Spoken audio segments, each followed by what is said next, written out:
What's been happening in the neighborhood of the European Union? Well, things keep happening as we've seen in Lebanon, Mali, and the Eastern Mediterranean. The European Council has decided to sanction those responsible for the violent repression in Belarus, which is good news, as is the firmness before Turkey, so that Turkey will follow international law. We need to ensure that the law is followed in the Eastern Mediterranean, and an international conference is the proper way to do it. The pandemic has put a spotlight on our strengths and weaknesses. They're faced with the rivalry between the U.S. and China. The EU cannot simply stand by and watch. We need to be a global actor with our own voice, which is why we propose a strategy that will allow us to rebuild our industrial and digital independence when faced with new crises. But let's be frank. This will only be possible if we can guarantee our social situation, a single market that fulfills the European Green Deal, and a competitive digital agenda that doesn't leave anyone behind. The first wave of the pandemic hit everyone in the same way, but in the second wave, not everyone can defend themselves in the same way.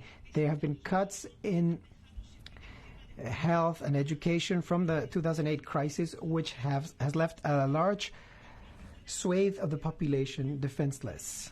Some can telework and use technology for their children to go to school, but the least favored parts of society live in highly populated neighborhoods without resources, without access to technology that can help their children go to school, and with health services that are overwhelmed.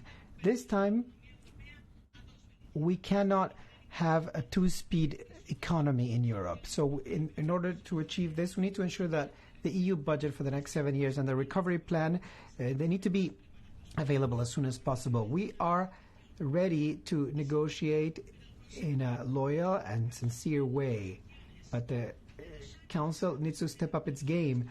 We've been waiting for 2 years to negotiate with ministers, and now, as a parliament, we can't give up things that we've already achieved in this chamber. If we want to bridge the digital gap, we need a recovery plan that invests 20% in digital transformation. If we want to best use our human capital, then programs like Erasmus and Horizon Europe should be respected in the next budget. And if we want to overcome this pandemic, then humanitarian aid and development aid should have proper financing, because we will only defeat this virus within and outside our borders.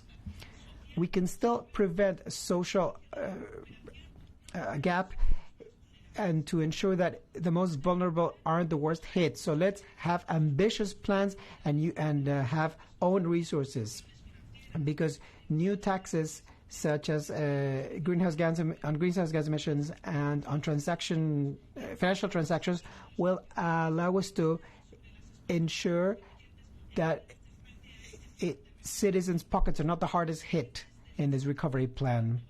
We are aware of how difficult this all is, but Parliament and Council, on an equal footing, we have to be able to meet this challenge, which is the toughest in a generation. Our citizens are waiting. Thank you. Thank you very much.